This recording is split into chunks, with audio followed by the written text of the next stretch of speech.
All right, let me do the formal intro and we will get going. Awesome.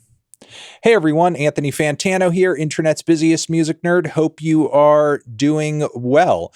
Today we are going to dig into an exclusive conversation, one that I'm pretty excited about because it is rooted in one of my favorite music reads of all time, this fantastic book of which there are numerous editions and translations. Choosing Death. It is an in-depth exploration of the origins and history of death metal and grindcore. We have the writer of the book here, Albert Mudrian, who's also the editor-in-chief of Decibel magazine, a longtime critic and analyst in the world of metal. And, basically I just wanted to have Albert on to discuss the book and, everything in it and everything that has sort of happened in the wake of its original writing, its repressing in the worlds of extreme metal. And just kind of, how he sort of sees the evolution and existence of the genre today. And that's pretty much it. Albert, thank you for coming on and taking the time. Pleasure, man. Thank you for having me. As I was kind of telling you before we started the interview, for a long time, this has been one of my favorite reads when it's come to just sort of like, music history and analysis in general. And you just have so many great interviews and conversations throughout the book with so many important figures for this genre that honestly, before reading this book, it was kind of difficult for me to kind of piece like a lot of the important information together because, so much of like the early death metal scene and its inception was like based in the underground in like such a deep way, the tape trading scene and everything like that. For those who are sort of younger and maybe like less acclimated to that time period when, this sort of music needed to thrive on a totally different plane than what people are used to today in terms of like Spotify and the internet and music streaming.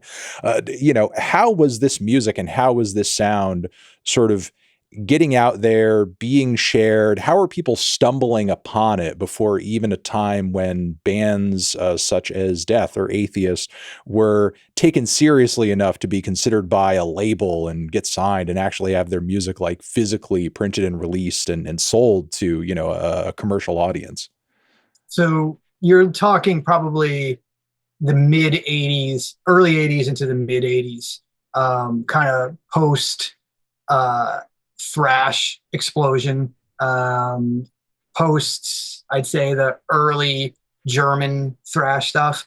Like there was a generation of kids sprinkled throughout the world, some pockets in the US, some pockets in England, pockets in Sweden, and they're linked pretty much by underground fanzines and some of the bigger international metal magazines that would have little like pen pal things and little ads for pen pals in the back of them. Like used to call them pen bangers, I believe, back in the day. And that would just be like kids who would kind of get in touch with one another who had this interest in taking these extreme sounds, whether that was like thrash or super fast hardcore, and just accelerating and making it even more extreme. And they all kind of had this similar desire coming from, I'd say, a pretty similar, just like middle class, working class background. And they started making really crude demos. They started sending them to each other, making their way, across the oceans back and forth. And these kids, they would kind of build up lists of demos. Like they would have like this kind of old school demo list that they would mail, trade each other. People would kind of go through it and be like, okay, I don't have that Mantis demo. Can you send me that? I'm going to send you this Executioner demo in exchange for that. And it was really like, kind of if file sharing had a give and take, like if the early days of Napster were set up in a way where you basically had to upload something to download it, it would be kind of that kind of exchange. So that's what really built that network of what were essentially kids. Everyone was essentially a teenager, with perhaps the one exception of Earache Records founder Digby Pearson, who was a little bit older, and he would kind of go on to be one of the first labels to really start to take a chance on some of these bands. When you're talking about some of these like pen pal connections and lists and like, like archives of demos that fans are kind of building up and offering to each other for like sharing and trading and that sort of thing. Like what kind of information were some of these fans going off of when choosing, oh, I want this or that or this other thing? Was there any kind of like writing or greater context or like information on these things? Or were people just being like, that sounds like a cool title. That sounds sick. I'm just gonna go for that. I mean, there's a lot of that. It was, depending on who you're trading with, though, you could have just, pretty much the basic explanations of, thrash, death, super fast, and versus like, something like, and I'll just use this as an example. It's not even contemporary anymore because this is like over 30 years ago now that I think about it. But it's almost like the old Relapse mail order catalog from the 90s was infamous for having very detailed and humorous descriptions of bands that wasn't always spot on, but it was potentially a small paragraph about a record that accompanied the listing of it. But back then, it was if it kind of made it to that list of the tape trader, I think the network probably just trusted the ear and the voices of somebody who had it on their list. Because keep in mind, it was like they would write letters to each other back and forth too, like talking about their own bands.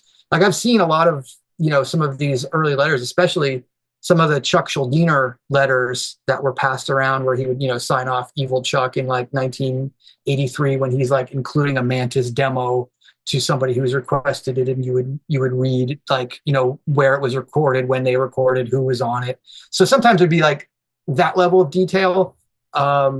Other times it would just be, arg. It would really, it could really vary. No, I mean, again, just like it's just so insane to sort of like compare that to kind of like the obviously like digital networking capabilities that people have today and the way that this sort of like web was able to sort of like come together just like through pen and paper. And it's through these networks that as you talk about in the book, that like this sound was able to catch on and actually sort of like influence people on a global scale. And you mentioned like some of those hot spots culturally that sort of like had some of the biggest bands and some of the most like, I guess like healthiest scenes in the genre. But in the book, and as many, who are into death metal know, like some of the biggest groups and most significant records, came out of the Florida scene back in the day. And, kind of moving forward a little bit from, sort of like those early tape trading days, what in your view, because I've always wondered this a little bit, like what in your view is sort of like culturally or contextually what made Florida exactly like the place that, sort of like ended up being I guess just such a hotbed for this sound? Because like when you listen to some of those classic death metal records, I don't think like a lot of fans would necessarily associate that sound with a sunny, warm, humid Florida. It doesn't exactly like on the surface seem like exactly like the vibe or, weather-wise, the perfect setting for this sort of very gnarly and aggressive sound to sort of be kind of evolving and growing like in a petri dish in such a profound way. I don't think there's just like one specific factor. I think it's like any situation, there's a number of variables. I think the fact that there was a band that kind of predates all of the death metal bands called Nasty Savage, which when I was, interviewing bands for the Florida part of the chapter, whether it was talking to Morbid Angel or Atheist or Obituary or whomever, all of them would really kind of give a shout out to this band as this like crazy extreme band that was never really made it out of like the Tampa area at the time. But, they would have like, the guy would be like wearing TVs on his head and, like bleeding profusely all over the crowd. It was just like, kind of a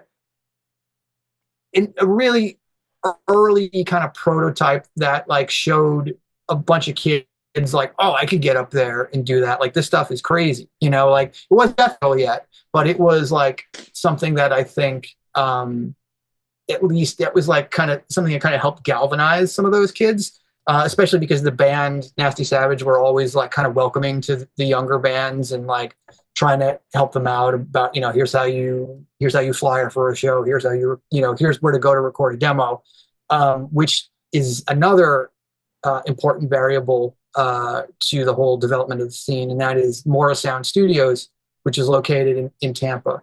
And it became kind of the go-to. It would eventually, in the early 90s, become the go-to place for bands who had full-length records to record. But even prior to that, it was still kind of one of the few professional recording studios around that if you were able to go in with an engineer by the name of Scott Burns, you wouldn't have to kind of, pay an exorbitant amount of money to go track 3 or 4 of your songs. And you had an engineer there in Scott who was somebody who came from kind of a punk background who, saw these kids that were like, typically like 4 or 5 years younger than him, like wanted to help them because he saw like, he saw this death metal stuff as an extension of the punk stuff that he was into. So he didn't dismiss it as a bunch of kids making noise.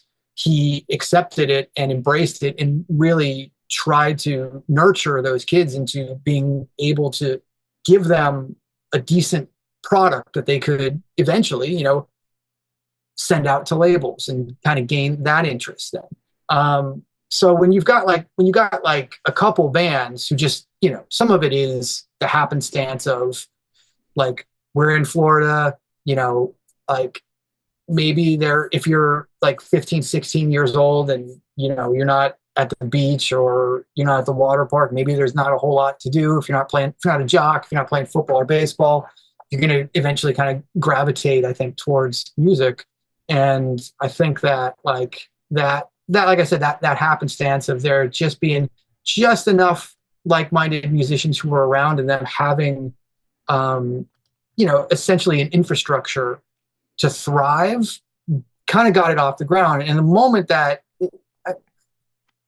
it's something to consider is that like back then in the 80s, there were still so few bands that if you had so few death metal bands, I'm sorry, that if you had like more than one band in a geographical area, immediately it was a scene because, there was just still so few people playing it or listening to that kind of stuff at that time. So I think when somebody basically like, puts the thumbtack in the map and says there's something going on here, even if it's just something not that big, eventually it's just going to grow the second that it's been recognized. Mm. And you also kind of talk about like it in the book, and you mentioned just there, like the connections and sort of like aesthetics, the genre in a way sort of like borrows from punk music, which I think a lot of people often like overlook in terms of like the rubric of the genre. If you could dig a little further into, I guess, kind of like for people who are uninitiated or even those who are familiar, trying to put into context, because it has been so long since these days, what exactly, I guess, this genre is sort of born out of in terms of like its cultural and its ideological context. And I guess what I'm asking is like, death metal, are we, to perceive it merely as like, just an ongoing series of evolutions in metal where you obviously have fans and artists who are like, yeah, we got to make something heavier, faster, more extreme, or like in a broader sense, is this genre of music an answer to something that's happening like broadly in the world or the country at the time? I mean, obviously, we're also coming out of a time where, you had the PMRC and the religious right and, the satanic panic and so on and so forth, which obviously, a genre such as this like flies in the face of in terms of its blasphemy and its extremity and stuff like that, which I think is often overlooked for a lot of younger fans who are sort of like coming at metal without necessarily understanding like the cultural battles that needed to be fought in the 80s and 90s in order to sort of like legitimize this music in a way to where it wasn't like kind of shoved into the corner and treated like, it's a danger to children and stuff like that. Are some of these bits of cultural context inspiring the artists who made these records and driving them to go in the directions that they did artistically? Or, I think or was it merely just kind of a love of the sound? I mean, it's again, it's a little column A, a little column B, like, and it really kind of depends on the artist. Like, if you want to let's take two bands, for example. Let's take Napalm Death, who clearly their roots, they started off they sounded like Crass, So, but as time went on, and they got members who were, because their membership, that's probably a book in itself. It is. I mean, Death tree. You even talk in the book how, essentially like the personnel on the first side of the record is pretty much completely different than the second side of the record, which, knowing that you can actually hear it when you listen to the album, but yeah. So as they evolved, they evolved out of punk, and they were playing within a very short period of time. They got metal players, and they were playing extreme metal, but they still had this punk rock ethos, and lyrically, a really kind of like socio-political, just awareness that you're not going to find on a record by, like, say, Cannibal Corpse, where we're going to sing about zombies for a little bit. Napalm Death don't have any songs about zombies, but that's okay, because like it's still like, there's an element of horror in straight up death metal, I think. You know what I mean? Like, if you're coming out of even the satanic elements of, let's say, a band like Morbid Angel or Deicide, there's theatrics involved in the presentation of those, of that Satanism, that I think is out of influence from like classic horror. Let's be honest. Like, did these kids like eventually find a copy of the Necronomicon? Sure, but did they find it before or after they saw The Evil Dead? What do you think? You know what I mean? Like, so it's like there's this element of kind of that traditional like horror and pushing the envelope of things that people say, that adults would claim are bad for you, whether that's Satanism, whether that's horror movies, whatever feels dangerous. And you have that, but you have this like kind of natural youthful aggression that comes with being, I think, just because this scene was like 99% young boys, like that just comes, that just naturally develops out of that time in a kid's life. So you have those interests, you have that just like that general like testosterone driven enthusiasm, but you can also, have this righteous anger if you are an informed, essentially progressive kid, and care about social issues, care about like the path that the planet is on. Because in the 80s, it was like, I know everybody can easily point to present times and just see the state we're in, but like what we feel now, those kids felt in the 80s. They felt the same way, whether the situation mirrored what we're in now or not. They felt the same way.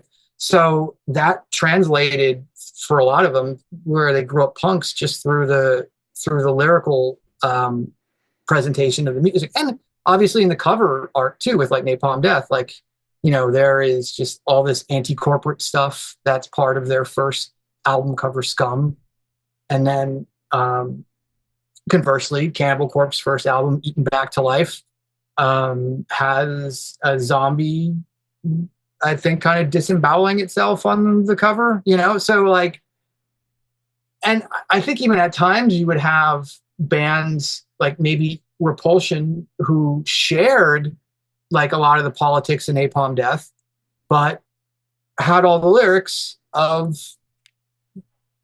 Death or Cannibal Corpse or Obituary, Right. So I think that's like, and I think for some people it's kind of hard to process like that separation. Like, and have this idea that these things can coexist, because at the end of the day, it's still, super fast guitars, blast beats, growling vocals. Like, these are elements that just kind of are across the board with all of them to some degree or another. But I do think that, like, any scene has a wide variety of personalities in it, and those personalities are going to have a wide variety of interests, and some are going to gravitate in one direction, some are going to gravitate in another. So, and I think that sometimes that's like, the fact that Choosing Death is called, the subtitle is The Improbable History of Death Metal and Grindcore. Like, I think the term grindcore in a lot of ways just became a bit of a way to separate something that had maybe more of a punk, just a punk base, and that, like I said before, that lyrical content that wasn't like gore and horror, to separate it a little bit from traditional death metal, because they both come up at really the same exact time, and the kids who are listening to one are listening to the other. And like, if you look at early Napalm Death photos, they're all wearing Morbid Angel shirts. So it's like it's all intertwined, I guess, is my way of saying it. But like, some bands, the presentation of it is very separate.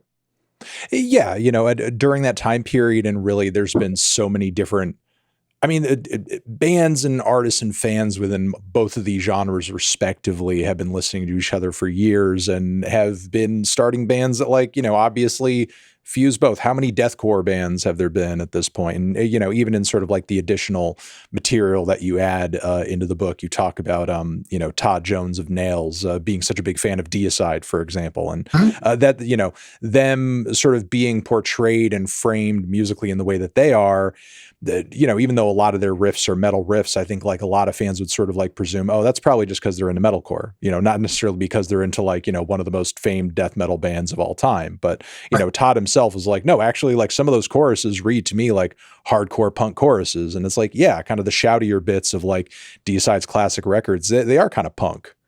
Mm-hmm. Oh, I think that anytime you're playing something that's extreme, anything that's this extreme, I think that, like, you have to give some deference to punk, because, like, that's really like this kind of demarcation point as far as envelope pushing goes in contemporary music, and this idea also that, anybody can get up and do it. But I think the thing that maybe separated extreme metal and how it developed out of punk was just how proficient you had to get after you picked up that instrument. Like, how much work you had to put in.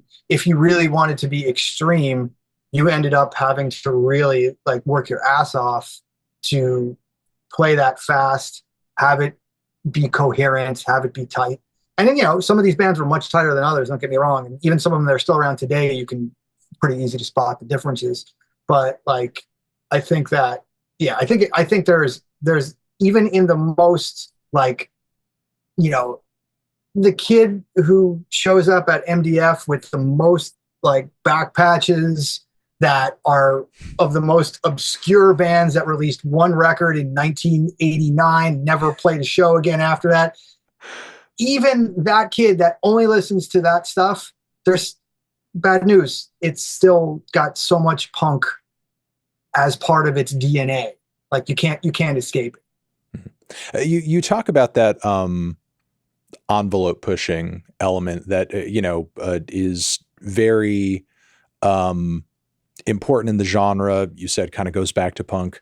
Do you feel like death metal, and you do talk about this a little bit in the book, but, like, kind of giving maybe a more current answer for 2025, do you feel like the genre still to this day has, like, the same amount of taboos attached to it, that it did at one time?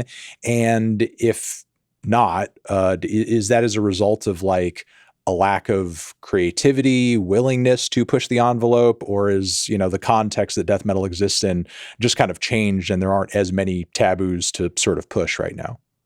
I think it's probably more the latter. Mm. Because I mean, you got to remember, let's say like 1990, the first Nocturnus record, the fact that they had keyboards on it was such a polarizing event in that scene. Well, Like, oh my God, he's a full-time keyboard player. In this Like, case, we're talking about Taboos in the scene itself. Yeah. Right.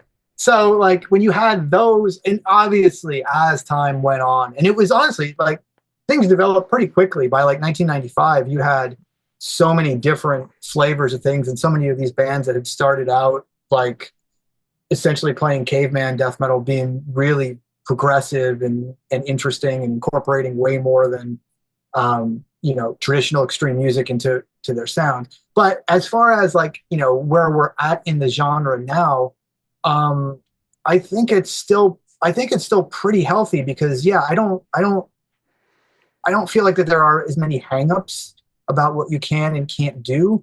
And you're always going to have fans who in their head are purists, that they only want these few set elements to kind of be part of their formula. And that's fine. Like, those records will always exist. You can always go back to them. You can always complain that nobody has written a good death metal record since 1991. That's fine. I don't believe it, but it's fine. And like, but for me personally, I do think that in terms of like this idea of the genre continuing to break new ground, I don't even think that that's like, if a new band is starting, I don't think that's kind of the impetus for it anymore, like it maybe was 40 years ago, where you were literally like, this scene was literally developing at the time, and bands were doing stuff that bands before them previously hadn't done anything all that similar to.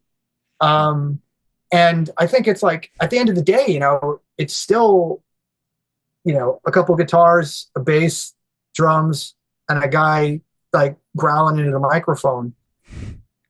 Like, I guess there's only so many ways to go with it, but by the same token, like, you've got bands like, to me, Blood Incantation are super important in this regard, with like, especially on the heels of what they just did with Absolute Elsewhere. Like, I know it's kind of this hybrid of styles and sounds, and I've heard people kind of compare it to like Deaf Heaven, Sunbather, where it's like they're not really doing anything new. They're just taking two things that already existed and kind of putting them together.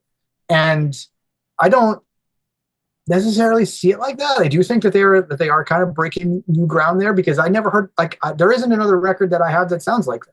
Right. So like once somebody's like, I have not heard that before. Well, guess what? You're moving something forward. Yeah, the thing is, like, there's so many genres that are sort of born out of just bringing two things together right. that previously were not together in the first place. And, on top of it, with those two examples that you sort of bring up, it sort of also displays how much novelty is based on audience perception. You talk about at one point a keyboard being on a death metal record being such a controversial thing, and now we have this other band like years later who, is obviously doing the same, but like on a much more elevated and kind of like ambitious level, and it's hitting a lot of audiences in a way to where they're like, oh, you could do this in death metal? Like, there are a lot of old school fans that are appreciating the record, but the band's fan base, at least from what I can see, mostly seem like just very young, excited fans who are just kind of getting into music generally, that didn't know that you could sort of like, do this kind of stuff with metal music like they're doing. Yeah, there is definitely, they have plenty of like fans that are, old school death metal fans, or middle school death metal fans. So I don't really know what it is between that and the kids. Yeah. But like, there are plenty of people who that might be the first death metal band they hear, and like you said, the reaction is, I didn't know this stuff could sound like this. And I think that's to me just that mark of a healthy scene, that even one band is still 40 years after the birth of the genre and the style, that they can do that and rethink things. And I mean, don't get me wrong, I think they are much more the exception to the rule than most bands coming out. But I think that's the case of any band that's doing something that's legitimately great, you know? Yeah, I mean, as much as we praise that record, like you just kind of said, I still haven't heard, I'm still not currently hearing a lot of albums that sound like that album. And with that being the case, do you feel like kind of the main function and focus of the genre is still to sort of like be locked into this almost, I guess you could say, like arms race of volume, speed, intensity? Or do you feel like the future of the genre creatively or in terms of like its audience demand is more in terms of figuring out ways to subvert expectations? For the most part, do you feel like fans are still sort of demanding of death metal today what they did maybe 10 or 20 years ago, or are, sort of the demands and interests and expectations different now? I think it's, I think for the first part of that, it's more the latter in that, like the arms race is kind of over, you know, like there's really only so fast you can play. It's just, you just run out of, you run out of space and time. It's just like, you can only get it so fast and so tough. There's only so many drum hits you could put in a single fill. Right. Like unless somebody can, you know, develop a formula to alter time, they're going to have they're going to have some difficulties pushing that part of the envelope. Hmm. And I think, you can talk about even if you want to talk about other extreme metal subgenres that are essentially, owe a large debt to death metal, whether that's black metal, whether that's, metallic hardcore. I think it's more of that, if you want to talk about that envelope pushing in that sense, where it's just this stuff is just developing out of this genre, whether the genre is getting the credit for it or not. You know what I mean? Like, and that's fine. But like, I think you see kind of more of that.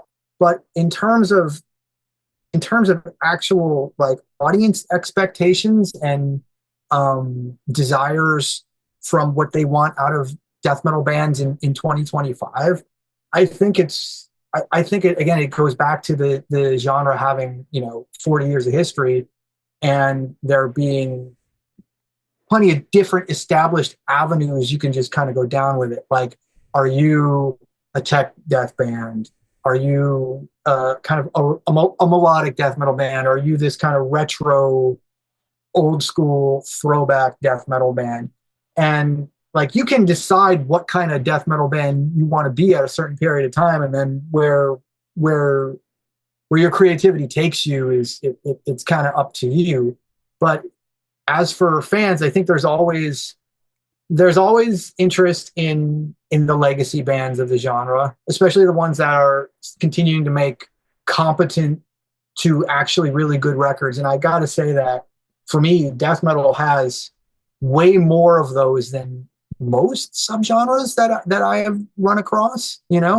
Like I'm not trying to say that the new Obituary record is as good as Cause of Death or something, but I will say that I'm certainly going to listen to that Obituary record more often than I would listen to whatever the hell the last Radiohead record was versus the Benz or OK Computer.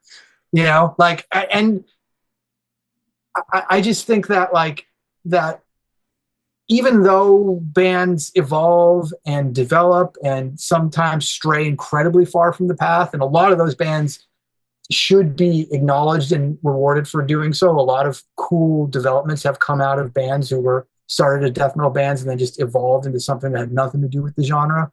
But at the same time, I think that for all of the legacy bands, they're still that root is still there, and that I think is probably the most important thing to the fans of the genre and their expectations of the genre. It's like, do we still like? Is there still that red line that you can draw between album 1 and album 12? And if stuff happens in between, and you're, whatever direction you're going in, that's cool. But like, can I still see my way back to this? And I think with this music, oftentimes the answer is yes. And I think for fans, they're just like, maybe it's a lower expectation, but I also don't think death metal fans are looking for the same thing out of every one of these types of bands. I don't think a Blood Incantation fan is looking for the same things that a Cannibal Corpse fan is going to be looking for when they go buy the new Cannibal Corpse album. Like their expectations are going to be different than the expectations of the fan who's going to buy the new Blood Incantation. And that's fine. That's cool. I wanted to ask you, one of the most interesting points of the book for me are a few of the chapters toward the end, very specifically like an interview, a conversation you had with David Vincent of Morbid Angel, where he's like kind of talking about that point in the mid-90s where he was going to sort of depart from the band after, a tour they were doing at the time. And he's kind of like reflecting on the sound of the band live and how everything's like sort of perfect. And it's like, we really got everything down. We really nailed it. It sounds loud. It sounds intense. All the drum triggers are perfect and this and that. But I'm just sort of disillusioned. I feel numb. Like I don't feel anything listening to the sound anymore. I don't really feel like we're getting the same reaction from the crowds that we did at one point. And, he's not the only sort of voice from that era that sort of like, expresses a similar sentiment around that time. That sort of numbness that maybe certain artists in the genre were all sort of like feeling coincidentally at the same time and sort of like falling out of favor with it for a little bit. Do you feel like that time period has been sort of like totally transcended? Is that period of numbness completely over? Do you feel like there is like maybe a certain amount of death metal that you could expose yourself to where the genre just like stops doing much for you? Obviously you're still passionate about the genre after all these years. And do you feel like the variety that you're talking about that we see in the genre today, is that sort of like fix the problem? Because now we're not sort of like hearing just one or two or three different styles of death metal. We're hearing a very wide variety of different bands that are all kind of doing different things. I think it depends on who you are and where you're at in your life in a lot of ways. Like, I think that for those bands that like when he talks about that experience, I think he's referencing somewhere like around 1995, 1996. Yeah. And that's like, we're talking for Morbid Angel. Like, I think he was in Morbid Angel in 86. So he's 10 years into that ride at that point. Right. And I feel like it's when you are discovering a genre, and if you're actually coming up as part of a genre, like you have all that excitement of the first couple of years really of discovery, of being part of something that's new, and seeing where it takes you and seeing where it could go, whether you're the artist or whether you're a fan. And I think after a few years, you end up kind of chasing that feeling a little bit. And when that feeling is gone, as it was for him then, I honestly just don't think he knew what to do. I think there were some bands who that they saw this, but they didn't know what the next move was, because they didn't have this like plan of, we're going to be, let's use Carcass as an example. We're going to start out with Recaputrefaction. It's just going to sound like noise. And then we're going to, in our first phase, end up kind of sounding like Megadeth a little bit on our last record, 8 years later it was maybe. Like, so I think that those times, they're a little weird, because there were some bands who just kept making the same death metal record over and over for that 1 decade, 2 decades, 3 decades. But that period where the shine of this is something new and exciting that is never done before, that's never really happened before, when that shine wears off, where it turns into people, like, you split into two camps of, I'm just going to keep doing this forever, or okay, well, what happens next? And I think that the what happens next period, which is really, I'd say it's about 93 to about like 98. That's when I think you really had bands kind of exiting the genre, or just bringing in so many influences into it that it had so little to do with death metal anymore, that it became kind of a confusing time, that people kind of looked at it and were just like, oh, the genre's dead. Because these bands, they didn't develop within the confines of death metal in an interesting way. They had to go outside of it. But I think it really just kind of had to. I don't even think it necessarily died out. You know, like obviously it sold fewer records, a death metal band's fourth album than their first one in that era, and so many of the most important bands, whether it was Carcass or At the Gates or whomever, broke up during that period, and very few, like the two that always come to mind that stayed the course the whole time for me are Cannibal and Napalm. Like they're through every up and down. They've managed to clear every hurdle. They've played the shows to 50 people at when stuff was not great.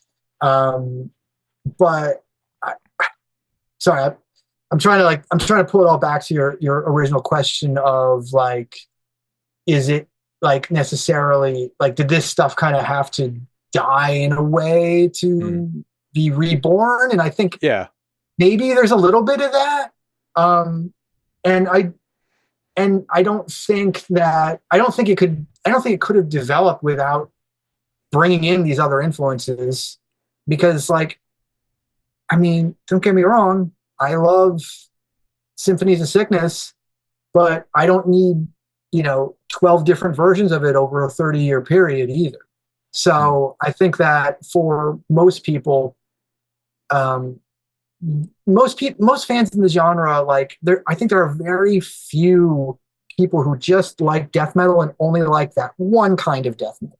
Like, you know what I mean? Like, it's like the person who like, oh, I love coffee, but I only drink it from Starbucks. I don't want it from anywhere else. And it's almost like, wait a minute, I don't know if you love coffee, you just might love Starbucks. So like, I think that like, it really is this idea that death metal fans probably in some ways don't even get the credit they deserve, because the genre is at this point, like, it's so fractured in a good way that there are all these micro genres underneath it, that just because there's growling, it isn't necessarily just death metal anymore. And and maybe it's the only thing that like ties it all together in some way. But does that make any sense? Like, I know I kind of rambled there. No, it does. And it's kind of bringing me to like my next question that I wanted to ask you, because, we had this sort of like period where some of the classic bands weren't putting out their best stuff. You had less sales, less interest, but then sort of this rebirth period in like the dawn of the internet age, where you had bands and sort of like you had older bands sort of rediscovering like, oh, there's kind of like this new crop of fans out there kind of getting into what we do, appreciating the old stuff. And, it kind of became apparent with the genre becoming the age that it was, there's like this new generation of listeners out there who are kind of like being introduced to it for the first time. And it's like hitting them like younger listeners back in the day were hearing it for the first time, because there's always a potential to reach that new first young listener who are, who hasn't been exposed to this stuff in a way to where maybe they would be a little burnt down on it after having heard, like you said, like 12 versions of the same album at some point. But, with that being said, while it is true, and I agree with your sentiment that like the variety of influences and styles and sort of like the broadness of the scene today is like definitely healthy and a sign of it being in like a good place. But do you feel like this genre of music has adapted well in the streaming age? Because we see so many, or at least, I cover a lot on this channel, like a lot of articles and coverage about like how difficult it is sort of like more extreme and, sort of experimental music acts sort of like get playlisting opportunities and be prioritized on streaming platforms that are sort of more geared toward pushing people algorithmically to their like biggest cash cows and stuff like that. And how, it's difficult for sometimes more alternative forms of art to scale on the same level as like the new Lady Gaga album when, you're talking about sort of like a streaming platform, and how difficult it is for artists to make money off of their records on streaming platforms, especially when they are sort of like, more left field. And I mean, that's like a quality that's inherent to death metal. So, in your experience from what your interactions with bands have been, be it new or old, is it, harder to sort of like make it financially, career-wise as a death metal band in the current day and age of streaming, even though it may be a little bit easier to access your music just by, looking it up on your phone or on your computer? I think it's all about context.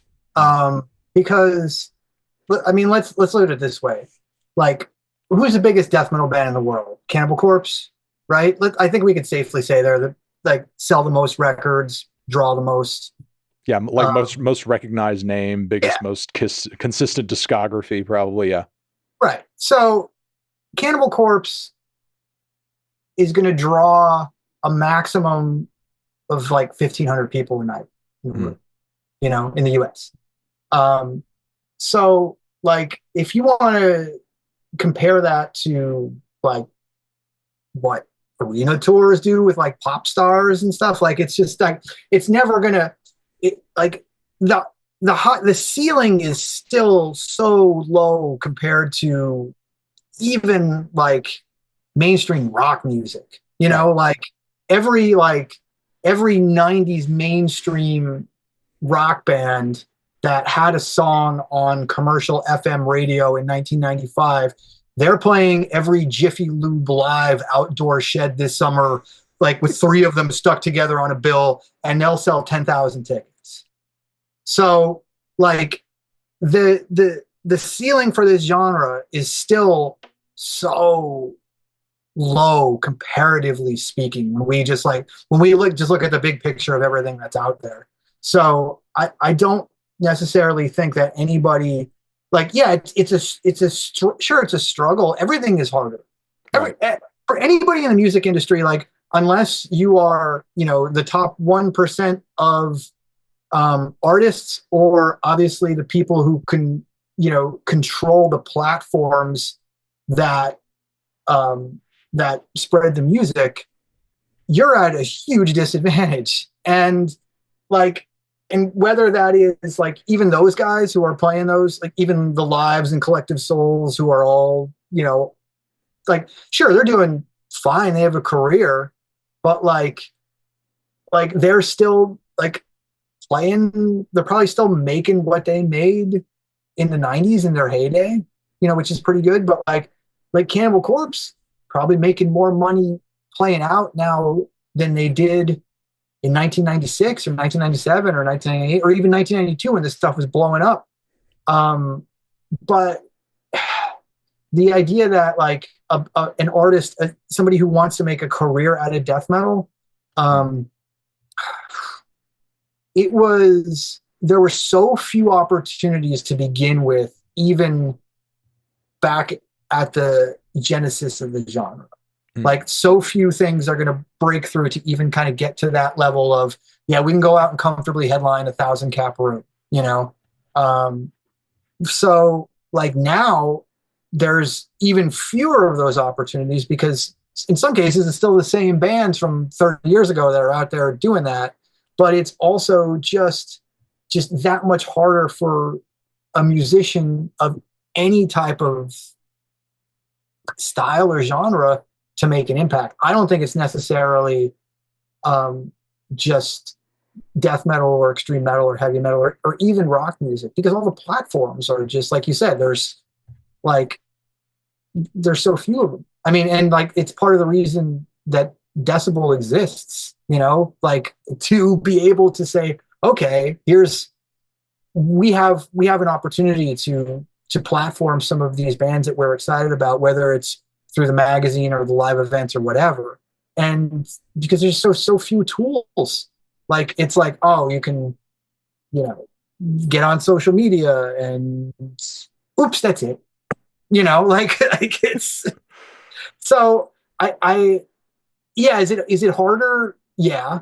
But like, it was super hard to begin with, I guess is what I would say is a short answer. Right. It's just adapting to a new kind of difficulty, I guess you could say. Yeah. Things started out hard for death metal to begin with. So, it's just a different hurdle that it's having to jump over.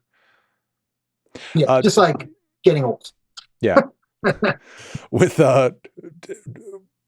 mentioning what you just said, in terms of, obviously spreading the word about what in the genre and is interesting and curating around that. What do you feel like excites you as far as like, I mean, we mentioned Blood Incantation earlier, but what do you feel like excites you in the genre today, artists or album wise, in terms of like recent releases that people should be like, aware of? Like the bands, like honestly, there is, it's kind of funny because, if you want to bring this back to Choosing Death even for a second, it was what, like 10 years ago that the last version had come out. The one that's out on Bazillion Points now. And what I always loved was in the back of the book when I had the original version was like the album list in the back. Right. Yeah. So like the scene that has developed, like the bands that have like come out in the 10 years since then that have made an impact, I think it's even better and more exciting than the 10-year period previously, which was the kind of additional stuff that was added to that second version of the book. Like I can think of, obviously Blood Incantation, Tomb Mold is another one for me that I think like, I'm not a big, and like, I know these are two of the proggier bands, but I'm typically not a prog guy. So the way that they have incorporated into music that I feel is still extreme, because like, like you can all kind of the techie proggy stuff, like, man, I think it's kind of a lot of times with extreme metal, I think it just kind of loses that element of danger where your choruses are super clean and it's kind of the good cop bad cop thing that's going on vocally, and it's just like, which band is this now? It's like I kind of struggle with a lot of that stuff, and that stuff has been relevant for 10, 20 years. But for me, it's really these bands that I think amazingly they kind of grew up reading stuff like Choosing Death and reading stuff like Decibel, bands like Blood Incantation, Necrot, Gatecreeper, Tomb Mold. These are all bands like when I've got to know these guys, they, have explained to me, oh yeah, I grew up with a subscription to this book or a subscription to the magazine, or it was the book that got me into this genre. So it's kind of weird in a way, for me personally to kind of process that, because like, it's like you're inadvertently, you're purposefully, I think, obviously with a music magazine, you're trying to make recommendations, you're trying to expose people to new stuff that's happening, as well as, especially in the case of Decibel, like stuff from an historical perspective with like the Hall of Fame pieces, and making sure that the present is tied to the past and explaining it all out to people. But in some ways it's almost like this proof of concept, because it's like, oh wait, a bunch of good bands like took some of this information and processed it and now are making things that like we're excited about, like these are bands, like all those bands that I just have mentioned to you, they've all been on the cover within the past like 2 years. Like for me, that generation of bands that have really come out, I'd say in the past 10 years or so, led by those. And I mean, I can go and cite super specific examples, like this band Ancient Death are the lead review in the issue that just came out. They're from, I think they're like kind of Western Mass, and they have a clear Blood Incantation influence, but the guitarist, who is the main songwriter, also plays in the current version of Atheist, and I'm sure he is in his late 20s, maybe early 30s at the oldest. So it's like, I guess it's like, it's just really cool, this idea that and the record is innovative and interesting, and like, again, it does owe a debt to Blood Incantation in a way, but it doesn't. I don't listen to it I listen to it because it sounds like Ancient Death. I don't listen to it because it sounds like Blood Incantation. But the point being that the connection of the historical and the present is just so strong in this genre in particular, and I think that's like one of the things that kind of like helps propel it forward. And nobody's ever going to stop listening to like we're 40 years in almost. Nobody's going to stop listening to Left Hand Path. Nobody's going to stop listening to Scream Bloody Gore or Leprosy. These things are just like part of the DNA, but it's still like the kids who are moving it forward get that, but they're not trying to make those records, which is, I think, maybe the key to all of this. Like, they know those records are important. They love those records, but they're just be like, okay, this is what we do though. And I think that's like, that's born out of like metal fans being so obsessive and wanting to know everything about their favorite stuff, getting it on every format, getting every goddamn variant color of a record that gets pressed. Like there's that insatiability, that true obsessive nature that is what, at the end of the day, I think just propels it all forward. Yeah, and most likely keeps it afloat. Yeah. Mm. You were even just to refer to something you were saying in the midst of that rant earlier about like some bands kind of having that super kind of clean, ultra produced sound. I mean, maybe this is just like my perception more from the outside, but it would seem that like, obviously bands like that still exist, but in recent years, there's been, newer records and newer groups that I feel like almost in reaction to that either are going like super noisy, super brutal, super back to basics to the point where they're sounding like straight up like a 90s death metal record, or some of those progressive bands, be it like Horrendous or, Krallis, who's embraced more death metal aesthetics recently, or, Portal, who you also mentioned in the book. Like, obviously they have very technical and progressive elements to their music, but they sort of implement them in ways that just make their songs just so noisy as hell, and just like so difficult to sort of like listen to. And it sort of seems like the technicality has kind of come full circle in a way to where now we need to use it to sound less clean, less precise, and just more chaotic. I mean, even you mentioned earlier, Imperial Triumphant has some elements of that, where it's obviously insanely technically proficient, but it creates a dissonance with what they're doing that provides the extremity element of it.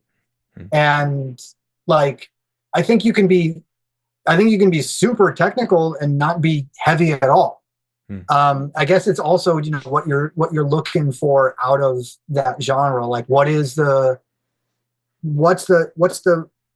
core of it that is motivating your interest? Is it just extremity and brutality? Is it something that's just over the top in a technical way? Like, it's like I think everybody gets something different out of that genre, or can take at times different things and process them and apply it to what they like about the music. So it's all there, man. And it's like it's just so funny how it's all developed when you just go back and what we talked about at the start of this conversation. If you went back and listened to those Mantis demos or those Nihilist demos and just like fast forward 40 years to see where that genre ended up, it's just super wild.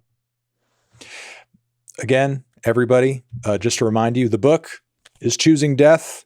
It's out. It's been out. It's been out for decades now at this point. One of my favorite music reads of all time. A very important read if you want to get into death metal, get into grindcore, extreme metal in general. Writer Albert Mudrian, thank you for coming through and taking the time and just, diving more into this and just giving us more insight into all of it. My pleasure. Thank you for having me, Anthony.